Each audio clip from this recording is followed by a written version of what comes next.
After 4 o'clock. So welcome everyone to our latest Heterodox Academy event. I'm Jeff Horseman, along with co-chairs Mike Pavlin and Will McNally.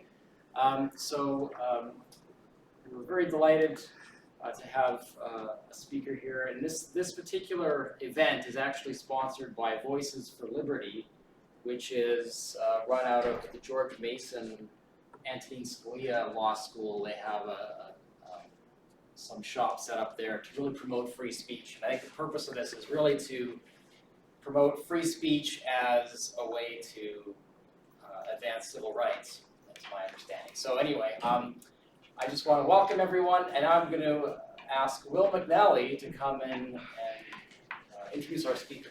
Yes, we have a dossier on you, Professor Smith. So, Erec Smith, PhD in English and Rhetoric from the University of Illinois, Chicago in 2002, Associate Professor. Are you full professor now or Associate Professor? I am not a professor, I quit. Yeah, I was associate. I had a colleague who referred to them as ASSO profs. Yeah. Visiting scholar at Cato, writer at the Heterodox Academy. His research focuses on the rhetoric of anti-racist activism theory and pedagogy, as well as the role of rhetoric in a free, pluralistic, and civil society. He's a critic of critical race theory. That sounds contradictory, doesn't it? Of critical social justice theory and DEI. He's a big advocate for interpersonal empowerment as a substitute for Kendian anti-racism. Author of a book recently published, A Critique of Anti-Racism in Rhetoric and Composition, The Semblance of Empowerment, 2020. He's the co-founder of Free Black Thought in 2021, which provides an online platform for viewpoint diversity and Black voices. And there was a really nice quote on the website that I like. There isn't a narrative, one Black narrative, there's 40 million. I thought that summarized it nicely. He's an advisor for both FAIR, the Foundation Against Intolerance and Racism, and Counterweight, which was created by Helen Pluckwitz. One cool thing about him is that he was named one of York County's most influential people in 2022. Yeah. His John Stossel interview has like 1.1 million views. It's Peterson level YouTube views. He's kind of known as the white supremacist in rhetoric and English community because he opposes Black linguistic justice and believes that people of color should be taught standard English as just another tool in their rhetorical toolbox. Maybe if there's time, he'll tell us more about that story. Erec, I'm so pleased you could come. Thank you. Thanks for having me. So if you haven't been able to tell yet, this presentation is about free speech. And I could end the presentation now. That's basically my thesis, and the thesis of anybody who is a fan of free speech. Congressman, the late Congressman, John Lewis, without freedom of speech, the civil rights movement would have been a bird without wings, right? So if it wasn't, if we didn't have free speech, who knows if I'd be standing up here right now, right? Who knows how far we would have come. That being said, people are against free speech, or at least they are for restricting it. But let's talk about free speech a little bit more. Sing its praises, right? So free speech and civil rights. We have, I'm going to read out loud. I know you all can read. It's just something I do. All right. Historical examples show that suppressing speech is often the first step toward authoritarianism. Free expression remains vital for holding power accountable and fostering democratic resilience. That's interesting because the Trump administration just banned the Associated Press because they wouldn't say Gulf of America. So I'm sure that has something to do with the First Amendment. We'll see how that shakes out. Free speech has historically fueled societal advancements by allowing diverse ideas to flourish without fear of suppression. So freedom of speech is for the little guy, right? People with power, well, they have the resources to protect themselves. Not everybody else does. Fortunately, they have the First Amendment. And last, U.S. policies on free expression influence global norms. Actions that undermine free speech domestically weaken America's ability to champion these rights internationally. The new vice president, J.D. Vance, was recently in Europe criticizing them for their restricted free speech, right? But if we are going to criticize other countries, we better, embrace free speech ourselves. When I say our, I'm talking about the United States. I keep forgetting I'm not there. 51st state. I really want to know what you guys think about that, but later. I mean. All right, so if we're going to talk about free speech, we have to talk about John Stuart Mill, right? And I mean, there are so many quotes I could choose from, but I decided to go with this one. The peculiar evil of silencing the expression of an opinion is that it is robbing the human race. Posterity, as well as the existing generation, those who dissent from the opinion, still more than those who hold it. Let's stop there. Okay, so silencing one person is a threat to the human race, says Mill. Right? So there's something we're missing from not hearing that person's voice, whether we end up liking what he has to say or hating what he has to say. There's some kind of benefit in it. I'll continue. If the opinion is right, they are deprived of the opportunity of exchanging error for truth. If wrong, they lose what is almost as great a benefit, the clearer perception and livelier impression of truth produced by its collision with error. This is why I say I never lose arguments, right? Because when I lose, I win. Because I gain something, a correct or more correct viewpoint, right? The other person gained nothing. I win. How's that logic? All right. This is John Stuart Mill's trident. Maybe after this, you'll see where I'm coming from with the win-win situation. You are wrong. If your position is incorrect, free speech allows others to challenge and correct you, enabling the pursuit of truth. Okay. If you are partially correct, your argument contains partial truths, exposure to opposing views refines and strengthens your understanding, and 3, you are wholly correct, even if your position is entirely accurate, engaging with dissenting opinions ensures you deeply understand and defend your beliefs, preventing them from becoming mere prejudices or dogmas. I want to add to that one that even if you do win, even if you are wholly correct, you can learn how to refine your arguments based on particular audiences. So maybe you haven't spoken to this audience. The audience can be many people or one person, right? You haven't spoken to somebody of this demographic with these interests or something like that. Now you have a better idea of what to say to those people when you're trying to be persuasive, right? So even there, you get a benefit. So fine, okay, the person who wins the debate with me also wins. It's fine. And this is Jonathan Rauch, the Constitution of Knowledge.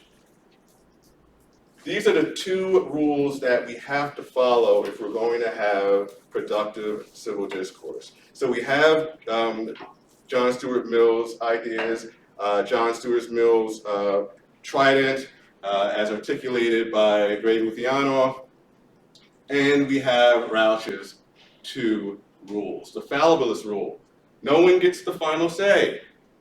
You may claim that a statement is established as knowledge only if it can be debunked in principle and only insofar as it withstands attempts to debunk it. One of the first things I was told, or I heard people saying about me, when all the vitriol started in my life, was that, haven't we been over this already? Haven't we settled this? No, you haven't settled it. You and your circle have settled it. Right? There are more people outside of that circle. And if you are truly dedicated to what you're talking about, you will be happy to debunk opposing views, right? To expose them and have them scrutinized. Now, the empirical rule: no one has personal authority. You may claim that a statement has been established as knowledge only insofar as the method used to check it gives the same result regardless of the identity of the checker and regardless of the source of the statement. All right, so this speaks indirectly, but it does speak to how many people use intersectionality, right? I'm allowed to speak because I'm black and this and that or the other thing. A straight white male, less so, right? That's the kind of, it's not really an unwritten rule, it's a written rule in critical social justice, right? But the empirical rule flouts that, right? It says no matter who you are, if you follow the proper methodology, say the scientific method, say syllogistic thinking or something like that, right? Then your point is valid. Doesn't matter who you are.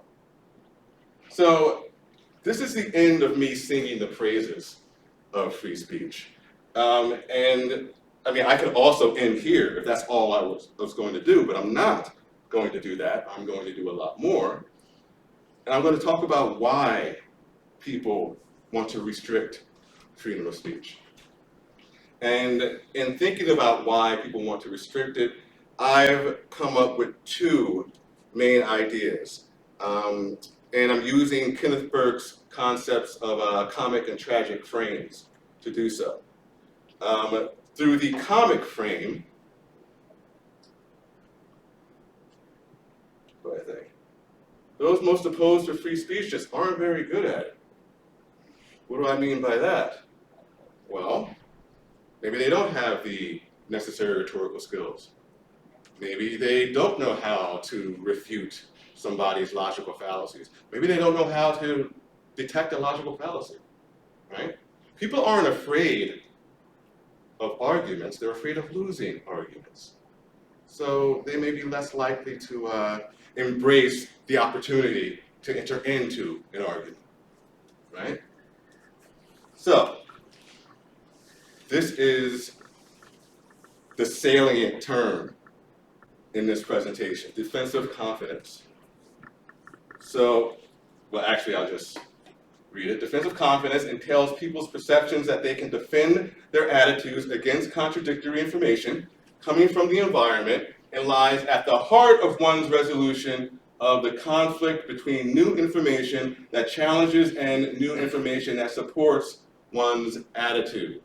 All right? So you're entering into a debate, say, because you have faith in yourself and your rhetorical skills to hold forth and defend what you're saying. And also detect, the gaps in reasoning of the person with whom you're arguing. So confronting the, Berenson and Mitchell call them counter-attitudinal ideas, people who disagree with you, right? They're more likely to confront these counter-attitudinal ideas. Defensive confidence is offense and defense. I kind of just explained that. You have the confidence to defend yourself or your belief, your point, your argument, but you also have the ability to detect the logical fallacies and the material fallacies and the psychological fallacies of the other person, right? And three, this is my favorite, you're more likely to have your mind changed. Why? Because you're willing to enter the argument in the first place. If you run away, you're not going to have a chance to have your mind changed. But if you enter into this debate, this argument, this conversation, then it's a possibility. And you see here, the top block is all the positive things that go into eventually having defensive confidence. And the bottom block is all the things that keep you from having defensive confidence, right? So we have up here powerlessness, you want to get power, self-esteem, fear of negative evaluation, self-monitoring, need for cognition, intelligence, need to evaluate, and so on, right? Now you can see that some of these aren't, 100% positive things, but they are things that motivate us to acquire the proper skills to, represent ourselves and our ideas well. What keeps you from having that defensive confidence? Political ideology, dogmatism, need for closure, psychopathology, their words, not mine, and social desirability.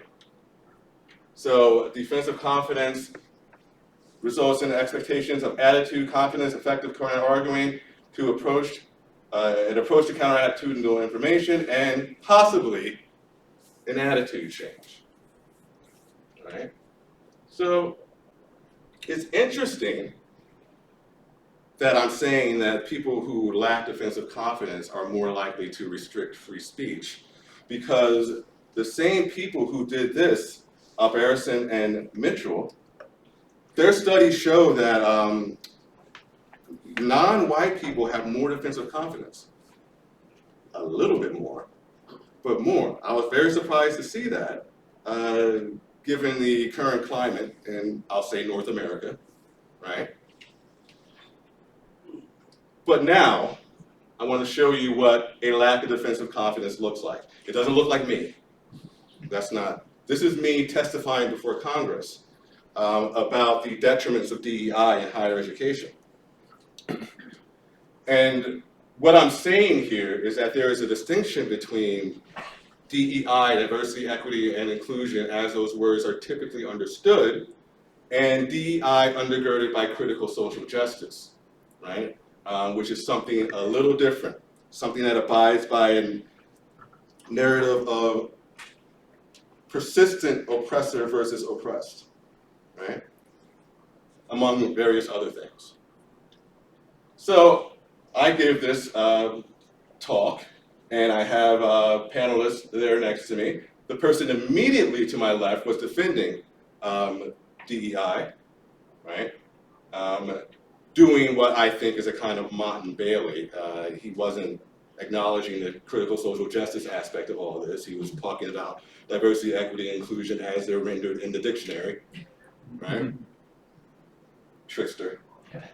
And those two were talking about DEI and its detriments to medical education. So a lot of DEI officers didn't like that. So they got together and created this collection of essays to counter that one particular hearing, right? Truths about DEI on college campuses, evidence-based expert responses to politicized misinformation. Ironically, there's tons of misinformation in this collection. Logical fallacies, misrepresentations of what was said, right? A lot of things they accused us of doing. One of the initial things they said was that we weren't talking about anything that was evidence-based. Everything we talked about was just straight from the hip. We had no real reason, no material reason to say these things, because there was no evidence-based theories for us to use. That's incorrect, right? These are only 7 of the over 70 I found that are evidence-based, arguing that DEI is either ineffective or dangerous, makes things worse, right? And all of these, with the exception of this one, are from 2010 and on. These are just 20 of the 74 ones that I found. I only say 74 because 3 of them are before 2010, so I like newer things. So really 77 I found, right? It's here. So right away, their initial premise is false. There's tons of evidence to support what we were talking about. Here are some other lies by omission. Failed to mention that a black professor of rhetoric was speaking. Failed to mention a former diversity officer testified against DEI, right? And failed to mention that the congressman who chaired the hearing is a black man. So, why would they leave out those pretty important facts, right? That changes the way we hear what they're talking about or read what they're talking about. The way they render it, it was a bunch of racist white guys going against diversity, equity, and inclusion as they're typically understood. That is the rendering that fits the narrative the best, right? But if you put this stuff in there, it gets a little trickier. Now, you can say that these people have internalized white supremacy and things like that. You can totally do that, but it's still not the pure narrative that they had before, right? The fact that they would leave out clear, blatant information tells me a lot. It tells me that they may not have the defensive confidence to deal with any counter arguments if they gave this information, right? So they're just going to pretend they didn't see it and cherry pick certain things. So this is a lie. These are lies by omissions, lies by omission, various fallacies, but there are also outright lies, like this one, from Joy Gaston Gales. I'll read it aloud. The purpose of higher education is to promote the free exchange of ideas and perspectives through engaging critical thinking skills to solve complex problems. Yet DEI efforts and initiatives are not considered under free speech. They aren't? I don't think that's true at all. It begs the question, okay, now I'm going to be a rhetoric nerd. It should raise the question. Beg the question is a logical fallacy, meaning circular reasoning. Okay, I'm back. Free speech is upheld to protect dominant narratives, and as John Lewis said, counter-hegemonic narratives as well. This goes both ways. But when diverse perspectives backed by evidence and thoughtful analysis, because we don't have that, we didn't have evidence and thoughtful analysis, right, are entered into discourse, speech is restricted and banned. This was evident in Dr. Erec Smith's, an expert witness in the March 7th hearing, recommendation to audit faculty who discuss DEI issues in classrooms, which is a direct infringement on academic freedom and free speech. I never said anything like that. I didn't come close to saying that. That is a blatant lie. It's not bending the truth. It's not hyperbole. It's a lie, right? So we have the lie about DEI not being protected by free speech, and she does acknowledge me, at least that.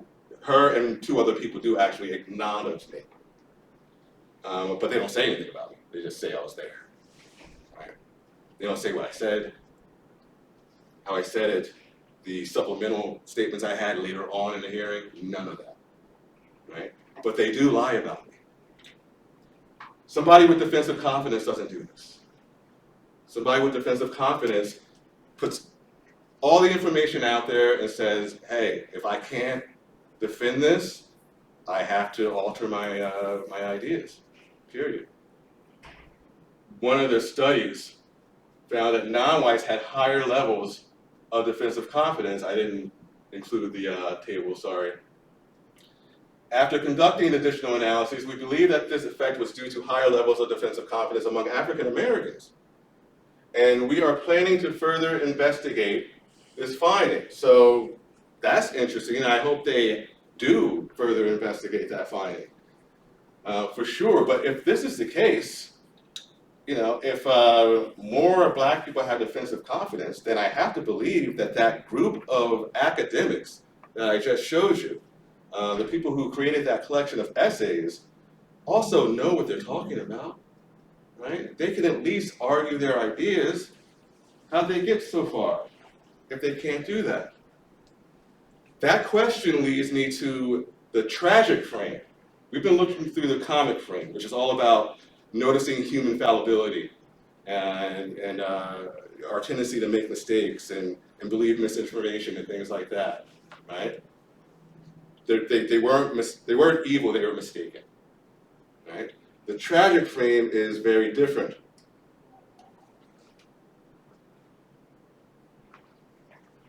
So what this implies is that they know darn well that there's evidence that counters what they're talking about.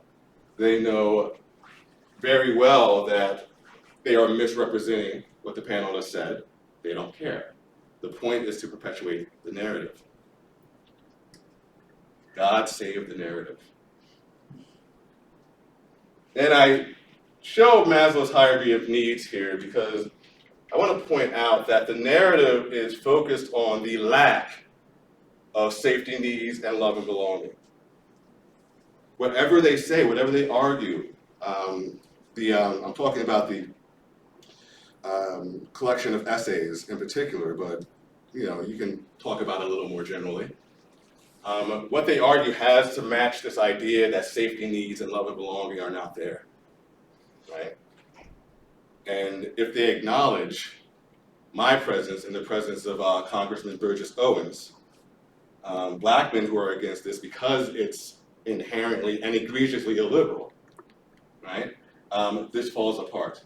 Basically because we have esteem.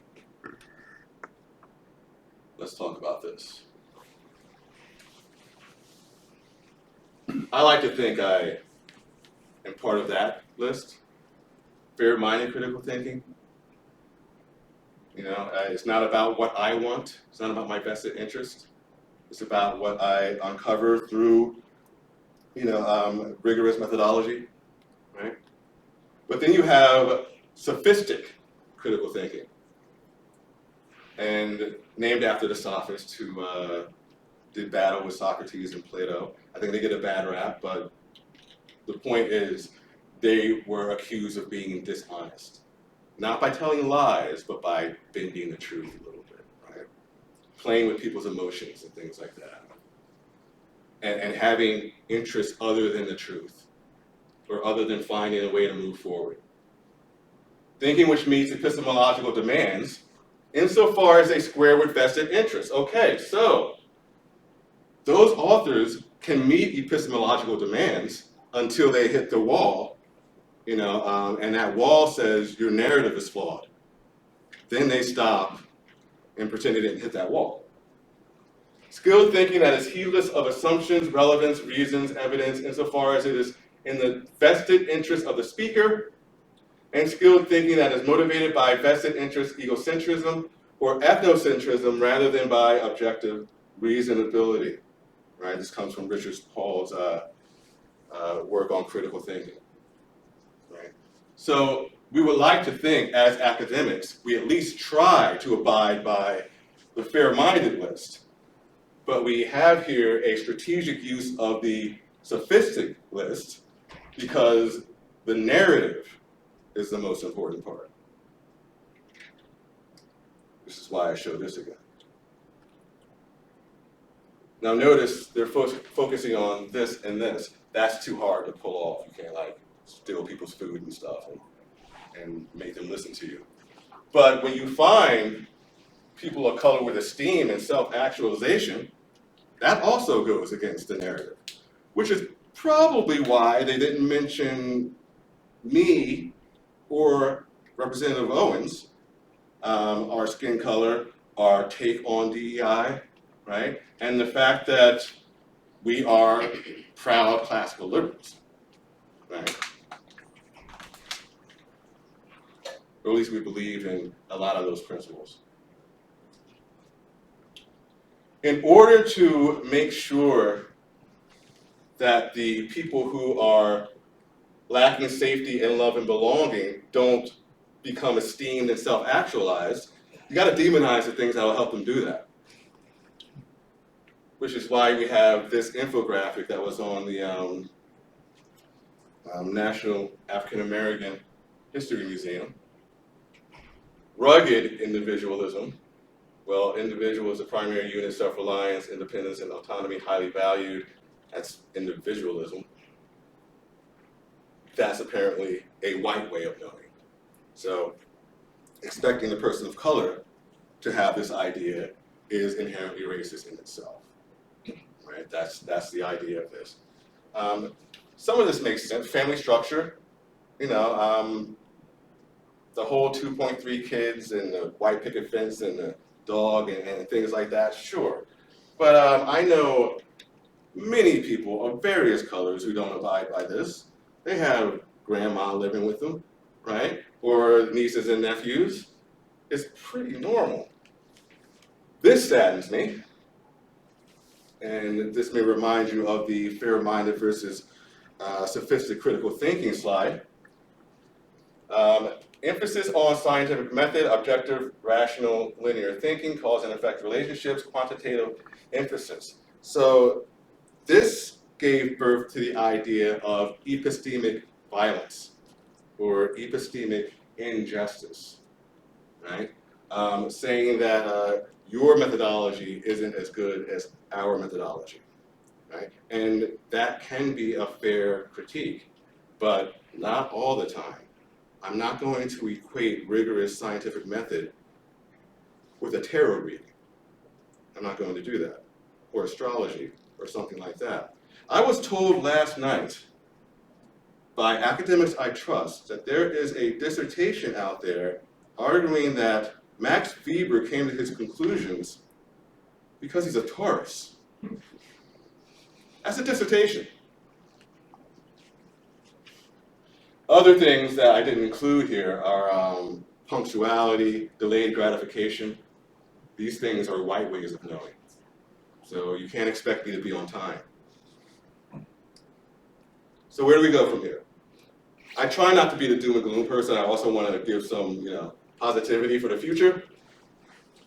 And as was mentioned, I am a big fan of empowerment theory, and this is empowerment theory and for free speech. So empowerment theory is a theory that argues that these three components are integral to empowerment. You have to have all three in order to be a truly empowered individual or a self-actualized individual, as we saw earlier. Right? And this is Mark Zimmerman's work, and he says the intrapersonal component of empowerment refers to how people think about themselves and includes domain-specific perceived control and self-efficacy, motivation to control, perceived competence, and mastery. The interactional refers to the understanding people have about their community and related social political issues, and behavioral refers to actions taken to directly influence outcomes. All right, so how we speak to ourselves, how we speak with others, and how we collaborate to get things done, right? If you can feel empowered or, at least perceive yourself as empowered in these three ways, you're well on your way. I think we should emphasize these things a little bit more. Whether it's in K through 12, higher ed, or both, I don't know.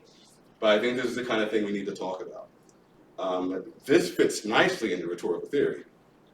It fits nicely into rhetorical studies, right? Because this is talking to yourself, and I mean, Francis Bacon talked about talking to yourself and the efficacy of that, right? The interactional is all about civil discourse, interacting with people in a free and pluralistic society, right? And this is about superordination, working together to achieve something that you couldn't achieve by yourself or with your own group. Stasis theory, right? I am a rhetorician. I'm going to keep doing rhetoric stuff, right? So this is a kind of guide for having civil discourse. And I mean, generally this is the order. Some people, like to play with fact and definition, but we'll just go with this order. So if you are entering into a debate about a particular topic or a particular incident or something like that, what is the fact, or what are the facts? Did something happen? What is its origin? If you can't agree on what the facts are, that's the argument. You don't move on, right? That's the argument. When you decide that you agree on the facts, then you can move to definition. How can the issue be defined? What is its nature? If you don't agree on that, that's the argument.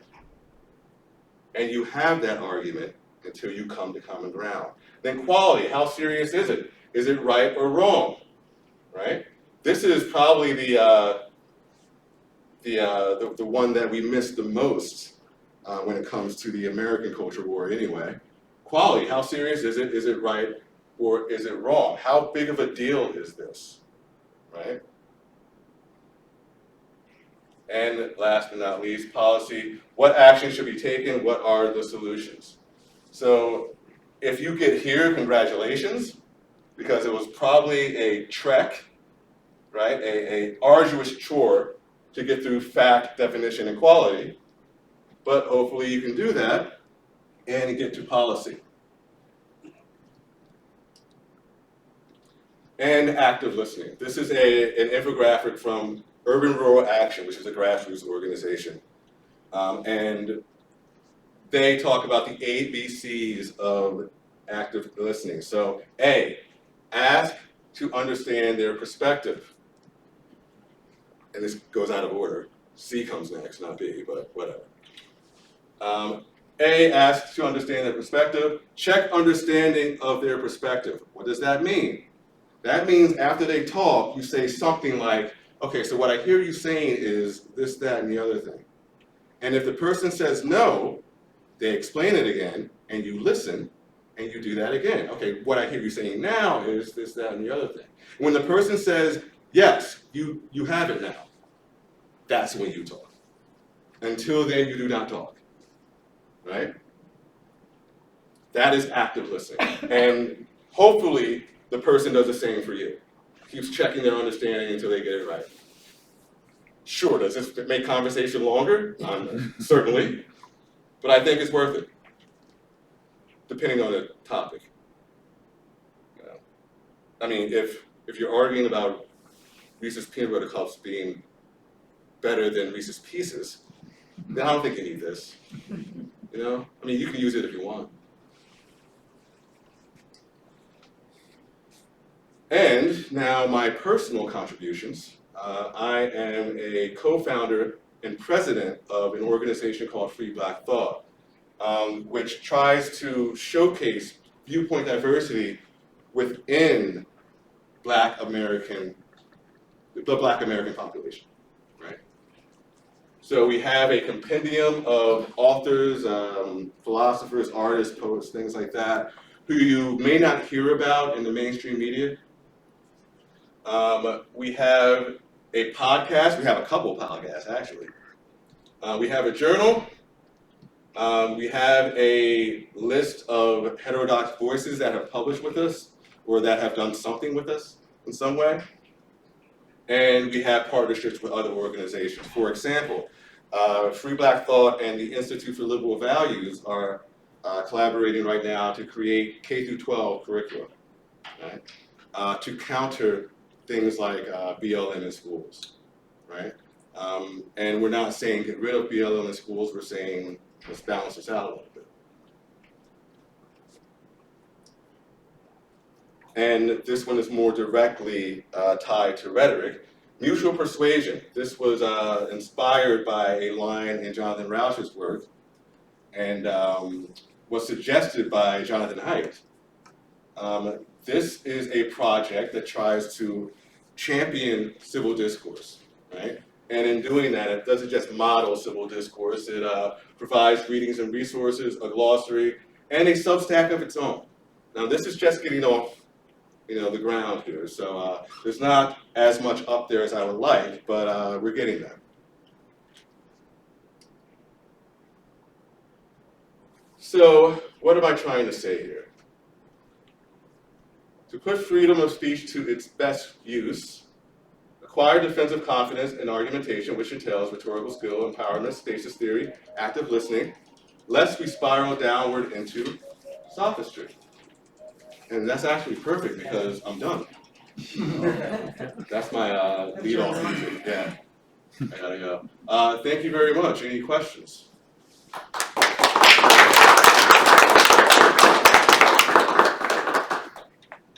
Questions for Eric? Yes.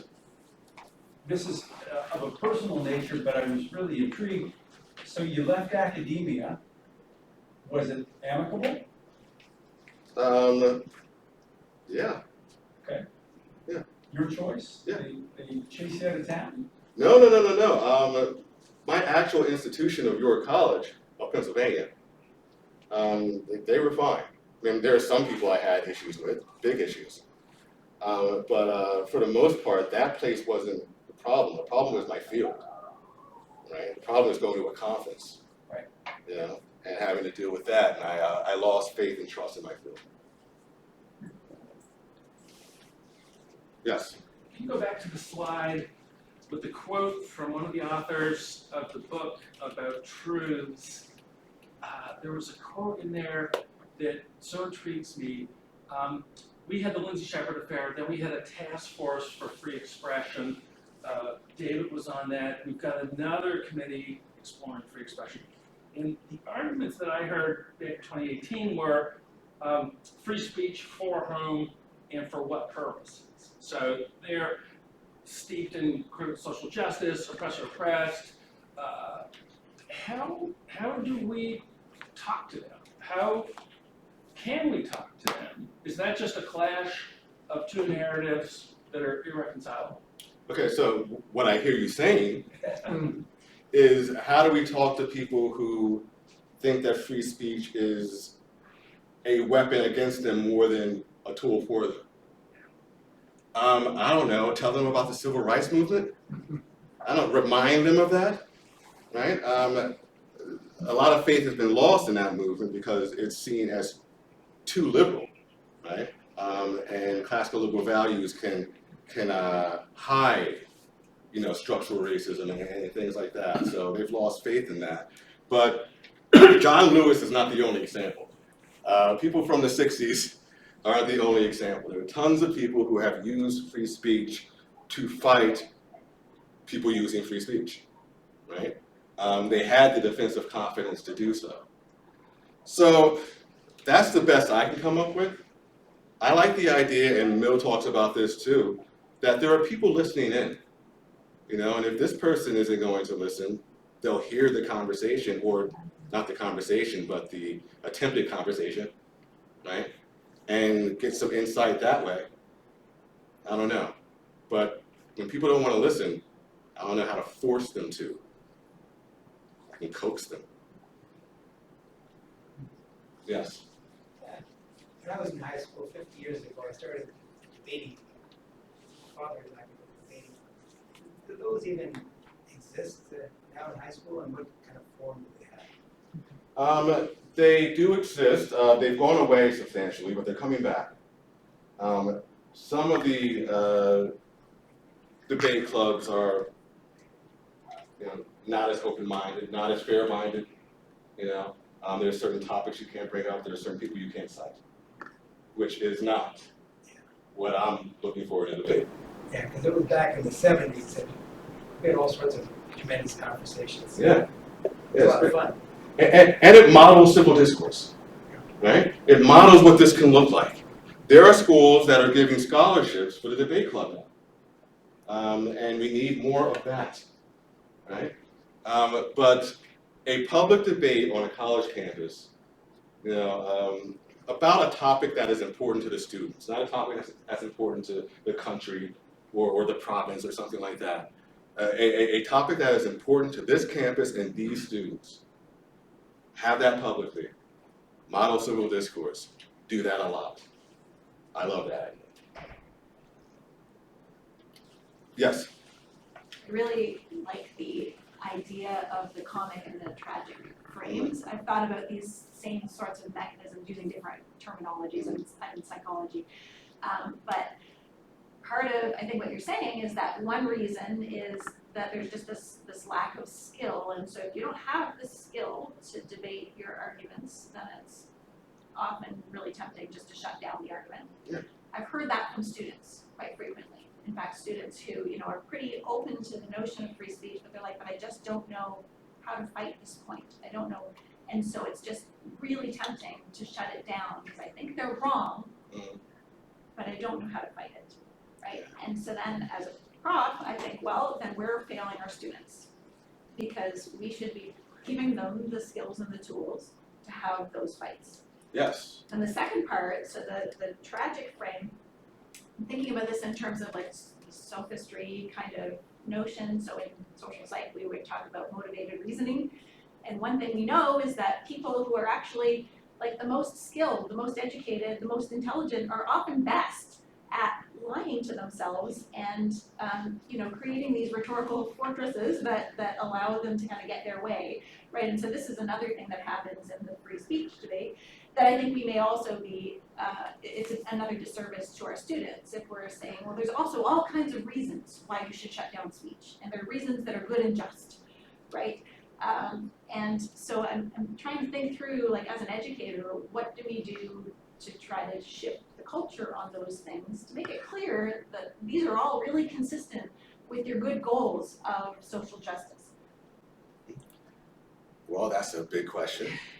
For one, you mentioned rhetorical fortress, which reminds me of Greg Lukiano's book, Canceling the American Mind. Yes. Yeah, by the way, that's going to make up for the faux pas earlier that I cited you. Okay? All right. I like the idea of getting them interested in rhetoric as a topic, right? So if I had, am I online? Yeah. If I can get to this, then I will. That's about.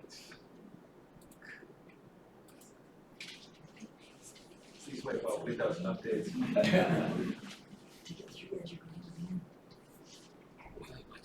I'm going to show you this first. You're familiar with this? The forest of rhetoric. On this side, we have the trees, right? The big ideas, kairos, ethos, logos, pathos, branches of oratory, judicial, deliberative, epidactic. The public debate can try all of those, you know? And over here we have the flowers, the tropes and schemes, and things like that, right? I am a big fan of showing students that there's a way to say almost anything. There is a word for almost any thing you can possibly say. I'm just gonna.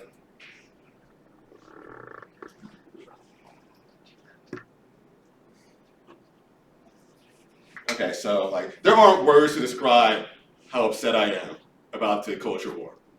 That's this, right? So that there's a word for every statement you can make. And there are many of these. I haven't gotten through them, right? Not all of them, anyway. And then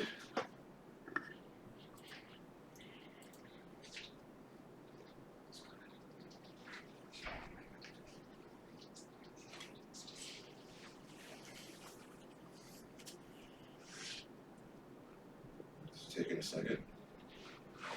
Not sure why. And then there's what I'm doing, mutual persuasion, inspired by force of rhetoric, but not quite it. We provide resources and things like that. All right, I'm not a web builder, okay? It's not pretty. The stuff's there though. These are all things you can read. To see rhetoric as more than just I'm trying to persuade you of something, all right? Nietzsche's up there, right? A couple of times.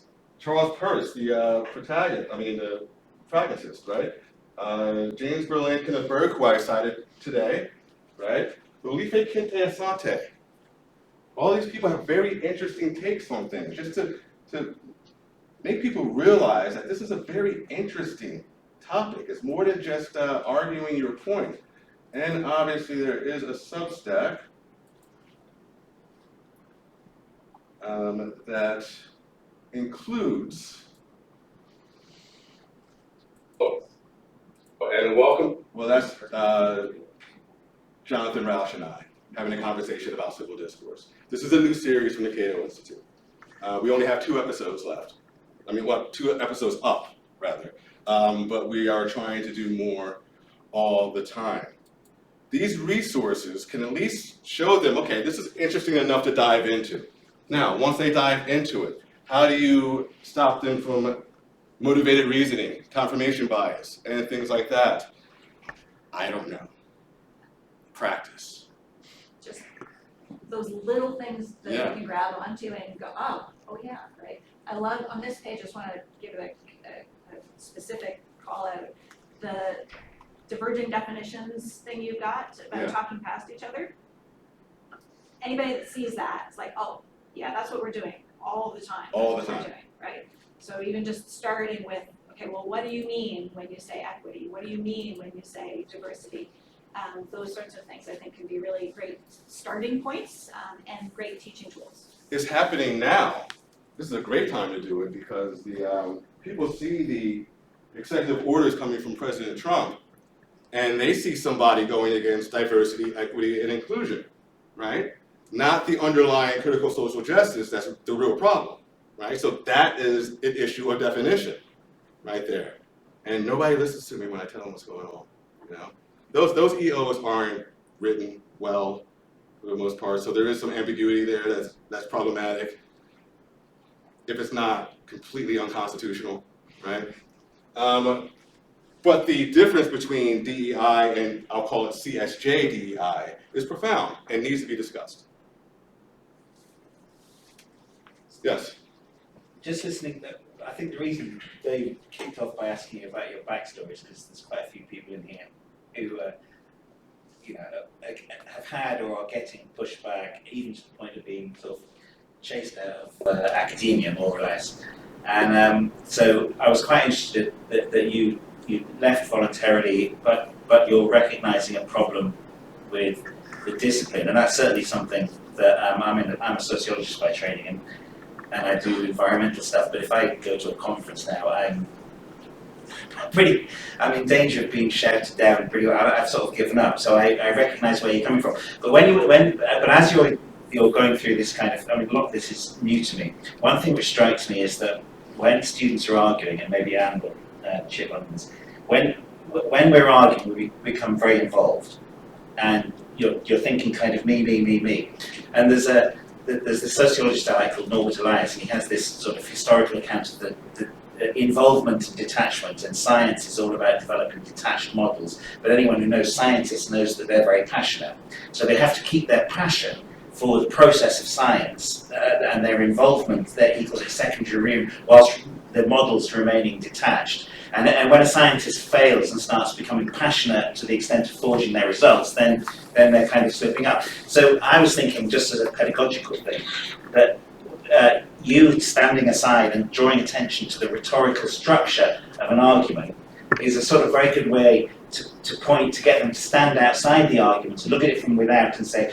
oh, it's quite interesting what's going on here. Look, there's me and there's my antagonist, and we're both employing these kind of rhetorical devices, and some of them work well and some of them don't, and some of them elucidate, have I really got your argument well? Even just saying it like that, I wish I could just, maybe if you videoed it when I teach, I'll just show this at the beginning of every class, because I think what you're offering with this rhetorical kind of perspective is that means for a relative detachment from the actual process of the argument. And I think that's what we're missing. Good point. When you talk about the scientific method and things like that, I'm reminded of the point of replication, right? You have other people do this same experiment and have other people do the same experiment. If they get the same results, then you're on to something, right? There's a rhetorical, humanistic counterpart to that. That's sharing your ideas in the marketplace, right? Having them scrutinized, putting them out there and seeing what people say about it, right? We are losing both of those. Even in the sciences, we're losing replication, right? For various reasons. Pressure to publish, just wanting to get something out there just to be known, right? And obviously we already talked about what hinders people from participating in civil discourse. But that's an issue that I think we need to talk about. It's very classical, because it reminds me of Thomas Aquinas, the Disputatio, because I think before he even gets into presenting an argument, he spends, half an hour going through with all the positions, the possible positions against before going in. And I suggested in our faculty that we introduced the Aquinas method, getting the students to present it in that way. And they told me I was a free speech fanatic and a fascist. Obviously, I think the takeaway. So. Wait a minute, why did they call you? They said that I mentioned the Heterodox Academy because I was using the open mind. I don't know if it's still called that. And I was trying to suggest that and some of this Aquinas type sort of just standing up and presenting arguments and they basically said there was a danger that it would become kind of extremist. Quite seriously, that's what the word they used. And I kind of, at that point I was wanting to get on the same train as you and leave academia and go get some sheep. I don't know. Well, maybe they called you that because you're referencing something that came from dead white guys.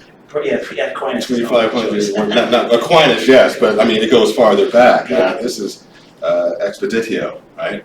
After enumerating all possibilities by which something could have occurred, the speaker eliminates all but one. So you were thinking about all the counter arguments, the possible counter arguments and things like that. There are other terms that are comparable to this, which I won't get into right now. I almost nerded out there. I apologize. I will try not to do that. I really want to, though. But I wonder if you've got a tool that you could put through the Heterodox Academy, like the Open Minds, which puts this rhetorical stuff, I don't know what you call it, the mechanics of it, into something that you could really use with students, because kind of, I mean, Like rhetoric for idiots. yeah, it would have to be for idiots for me. Well, I'm trying to do that. Some people actually try with these episodes here. Taking up the mantle of mutual persuasion, well, that's me. The promise of listening and rhetorical and rhetoric in 2024. A lot of these have, this is great, talking past each other, problem solution. That's an infographic about what you're talking about. Okay.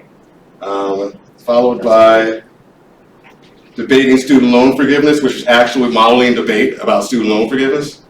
Right? So we're trying to provide all these, models of how generative civil discourse can look, right? And I think that's the best we can do right now, because people aren't seeing that. They're seeing people getting shouted down. I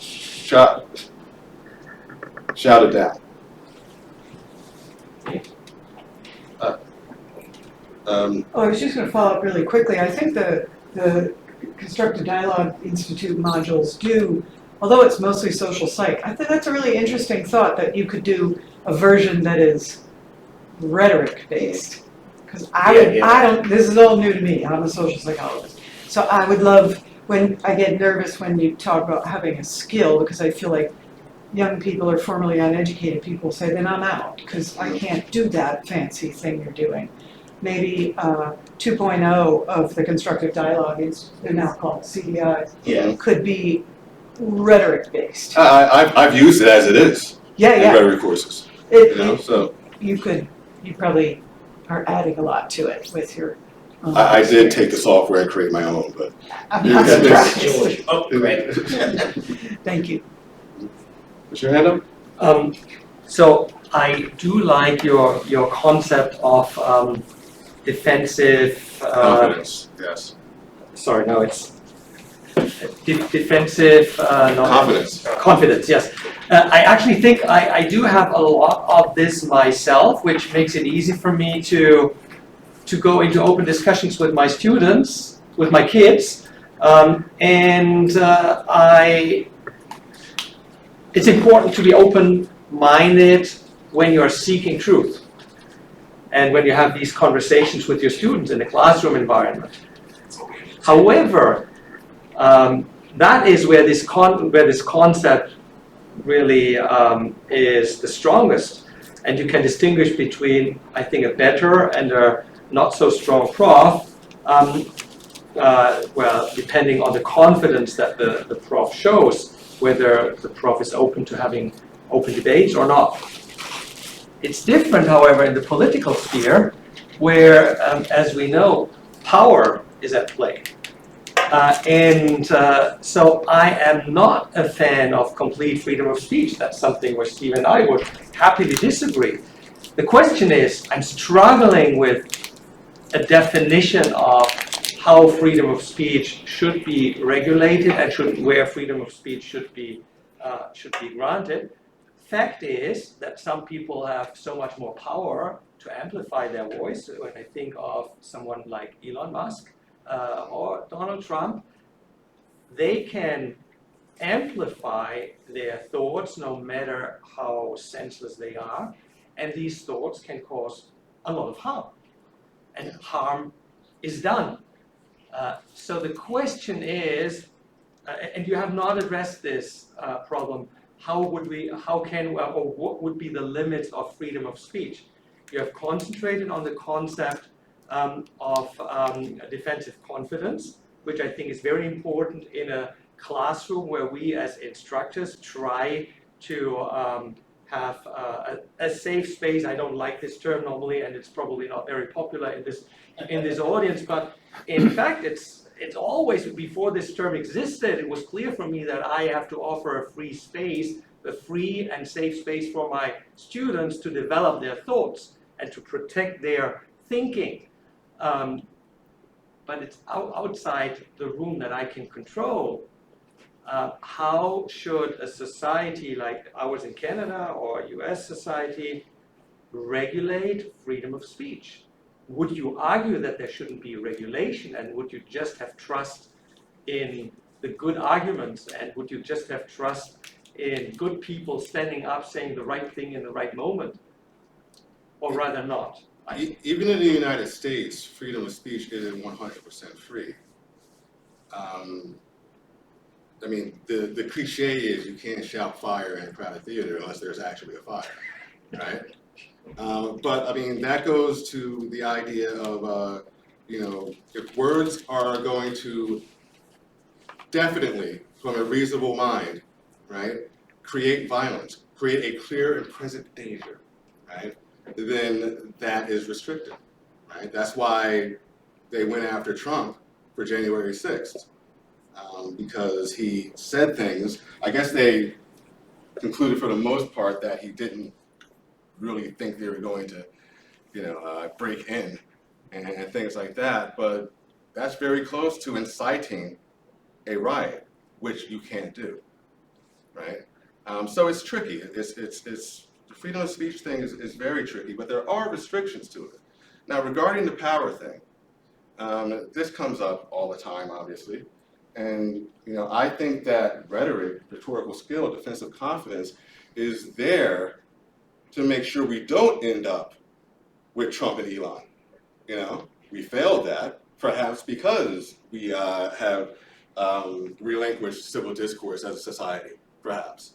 You know, but once we get to that point, all you can do is find the people with a locus of control and hope that they do the right thing. Now, Congress is supposed to be that for us, and I don't know what the hell they're doing right now. But we can do that on the local level, you know, with city councils, right? We can run for local office. We can do things in our immediate environment that make a difference, and we can use civil discourse to do that, right? To persuade people to vote for us. All we can do is what we can do, is what I'm trying to say. What's in your control, what's in my control, what's in the control of the Speaker of the House, you know, these things. Now, sadly, I don't trust our Congress, you know, to do that. I don't know what's going on, you know, in that building, even though I'm in it half the time, you know. I don't know why there isn't a more robust and reasonable counter-argument to everything that's going on. We hear things from AOC and some other new and younger members of the Democratic Party, but I mean, I don't think they're being heard loudly enough. The old guard is still there, and they don't want to budge. I don't know what to do about that. But I can teach you how to use rhetoric for your own purposes, your own immediate purposes. That I can do. Yeah. You mentioned earlier the idea of if you're having a conversation with someone who maybe doesn't want to have an in-depth conversation, you can always be trying to speak to the audience, like the outside audience, to change their minds. I feel like a large problem that we face currently is sort of like the diminishment of attention spans in conversations like this. I was wondering if you had any rhetorical tips for how to get a point across in the limited time you might have with an audience. Oh, that's just practice. But it's just practice of hitting your specific points as quickly as possible, or finding like the locus of the argument that'll resonate with them. There are professors. I haven't done this, okay, but there are professors who have an assignment called the elevator speech, right? That's an assignment. You have to make your point as strongly as possible, as quickly as possible. You have 30 seconds. How are you going to do it? And it's an exercise, and there are first drafts and second drafts and things like that. I honestly think practice is how you do that. I don't know if there's a particular methodology other than here are your top points, make sure you hit them, you know? You talked about Trump's executive orders. Do you think they'll be effective in tamping down some of the extremist narratives around DEI? And if you were in the Oval Office, what would you do? They are already effective. A lot of people are shutting down their DEI offices, or at least cutting employees and bureaucrats and things like that. I think it's having the desired effect. I'm concerned that they'll throw out the baby with the bathwater. I'm concerned that CSJ DEI and what could look like regular DEI are all going to go away, right? And I don't think that's necessary. So that's my biggest concern regarding, what was the last part? What would I do if I were in Oval Office? Yeah. I don't know if I can say that out loud. I have no idea what I do. You know, am I the president? Am I Elon? Like, which person am I? Well, let's say you're Elon, sure, and you've uncovered the woke imperial blob in the USA thing. Like, how would you? I would speak to the public more, not tweet things. You know, not have awkward press conferences. I would set up something and say, hey, here's what I'm doing. Here's why I'm doing it. You know, I want to be transparent, and that's what I would do. I think the fact that that hasn't been done much at all is also telling. I don't want to be a conspiracy theorist here, but you know, why not just do that? Why not say, this is not the DAI you think it is? You know, why not explain it? You know, so again, I have no idea. Yes. I think that just speaking to this DEI issue and the different definitions that you have on your Substack, it really strikes me when I'm talking to people who have different priors right now, especially about you know, sort of the Democrat or the Republican point of view and that sort of thing. They're in very, very different worlds, right? So about something like DEI, you could talk to, I'm not going to talk about sort of the extreme or radical folks, but just a standard Republican would say, okay, well, the DEI orders are going to get rid of the stuff that's divisive, that's counterproductive, and that's ineffective, right? And that makes sense. There's evidence that those things were not working, so let's drop them. What liberals are hearing, what Democrats are hearing is they want to stop having diversity. Right. They don't want equity. They want it all to be what the white men again. Right. Right. And some of that is rhetorical. People are spinning that to make it sound as bad as possible. But a lot of people genuinely believe that that's what's happening. Oh, I know. And I don't trust that the Trump administration is going to do a good job of sorting, right? Of not throwing out a lot of babies with bathwaters. Yeah. So there's going to be plenty of cases where they'll be able to point to excesses of these orders and say, see, we told you that is what's happening. So I think it's a great question. What would you do differently? I don't know if there's an easy answer to that, but Well, hopefully the Constitution holds up. yeah. You know? And articulating like the parts of like equity and fairness that we still want to keep, you know, and equality of opportunity, like all of the things that are actually The Civil Rights Act is still in place, yeah. right? And that does a lot of this stuff already. Yeah. Somebody's hand over here? Yeah. Yeah, I guess. I don't know. In partly an answer to that, and I'll say I think that the situation went so far to the left in terms of the culture within the institutions that it's unavoidable to have a swing the other way. What happens next really depends on whether both sides, but I think the people in the institutions want to recover a middle the kind of discursive culture that you're describing. And I'm not convinced by that. In fact, my experience this afternoon tells me that they absolutely don't in a meeting. But the other thing was, people here may not be aware, when J.D. Vance went across to Europe, you can tell I'm from Britain, moved here 12 years ago, I've still got a lot of family over there, so I go over. I've been astonished at what's happened in Britain. I thought Canada was bad in terms, but there are people now being arrested for like praying in their heads or tweeting that they don't like the chief constable. There are people, they've got this category of non-crime hate crime. The level of repression on, and so if you'd have asked me, 20 years ago I was the average anti-American leftist who was contemptuous of everything to do with America except the folk music and the rock and roll. You know, I'd have done Route 66, but now I find myself sort of wishing that we had a constitution and that we had I'm being very, very depressed really about the failure of the British kind of constitutional arrangements to defend free speech, and what's happening in Germany and Europe is even worse and incredibly dangerous, because in answer to your question, if you allow your, I mean, for every Elon Musk or Trump, there's, you know, United Nations or been putting out terrible things, which I completely disagree with, and amplifying on Israel or on Gaza, on all sorts of issues. So if like your monsters are Elon Musk, but you know, someone on the right would have a bunch of monsters who are just as scary, and the only way to deal with it is to land in that spot that you're describing, which is a kind of, you know, a bit of rhetorical calm and conversation and projection of good faith. And although Trump's in the White House, the institutions are still controlled by the left. So the answer to your question is what happens in the institutions, what happens in the university. And I'm not at all confident. You know what I think of the Freedom of Speech Task Force in Waterloo, which is not very much. No, actually, I love it. I want to keep my job. But anyway, so yeah. How much time do we have? Well, we've got a fair bit, but I mean, I don't know, maybe another 10 minutes or so, is that okay? Cool, yeah, somebody's hand was up? Yes. Can I take it back to the university context? If you look at the bios of about a fifth of the faculty members, this university, everyone, they'll say activist in the bio.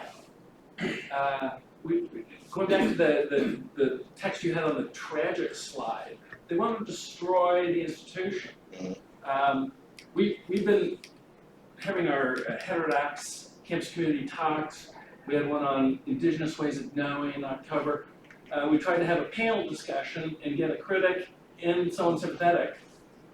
We have a lot of sympathetic voices on this campus. No one would agree to show up and speak in support of the idea, because they don't have to.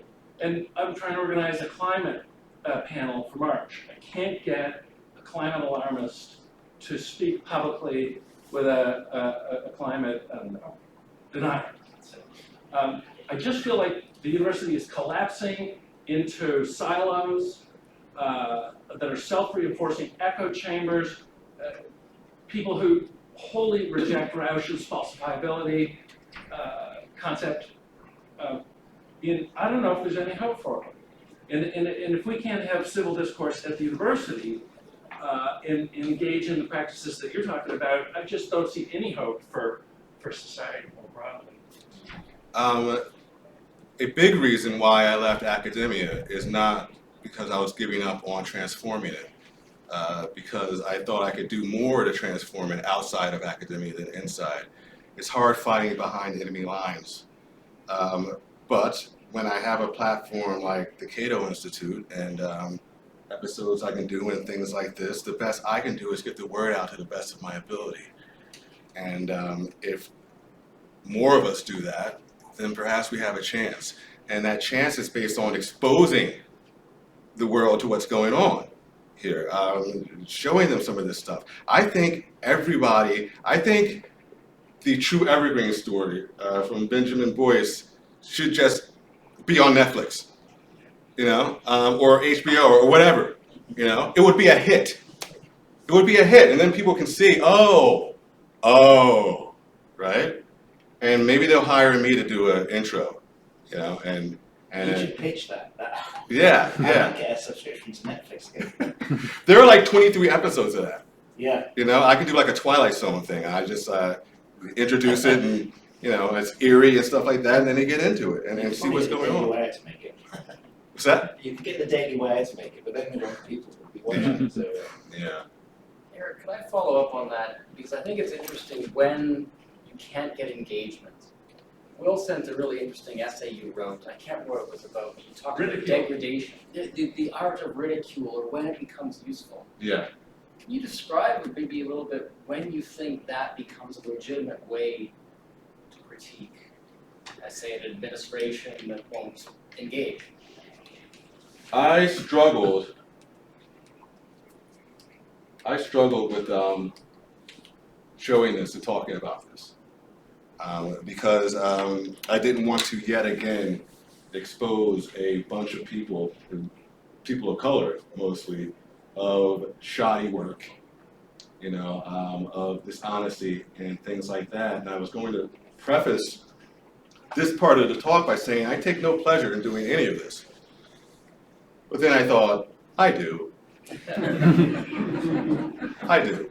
You know, they literally lied about me and now I'm calling them out about it, you know. So humor is there for two things. It's to lighten your load, right? It's to help you get through difficult things.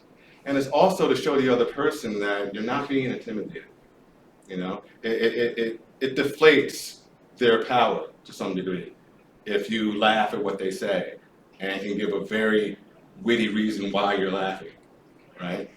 So those are the two main reasons I do it. But then there's the eavesdrop thing, right? Other people are hearing you ridicule these things. And they're thinking a couple of things. They're thinking, oh, we can push back on this stuff, right? There's a way to do that. And the joke made me listen to something that I wouldn't otherwise listen to. And this is a point Bill Maher makes all the time.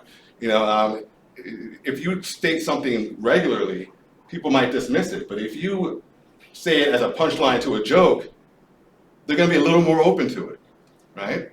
That laughter is going to make them want to think about it more. Maybe hear another joke about it, or something like that. Humor is a superpower if you can pull it off. The best ones get paid to do so for a reason. But I think it's a rhetorical tactic that isn't talked about enough. And that's how I would use it. Yeah. Full disclosure, I am very intimidated right now because I am not an academic, and so it is intimidating to even say this. But I am interested to know, going back, you know, where does that idea of having to censor potentially dangerous ideas, which is that's one perspective of harm. Your whole talk was the only way to stop a bad guy with free speech is with a good guy with free speech, right? So I think your answer is right there. I find that lies have a very short life expectancy. I mean, that's relative depending on your endurance, but for those who truly believe that anything needs to be censored because that idea or those thoughts could cause harm, where does that come from? When, like you said, you said it beautifully, that if there's a lie that comes, you can use that as an opportunity to shed truth on that lie and to be able to show people a different perspective.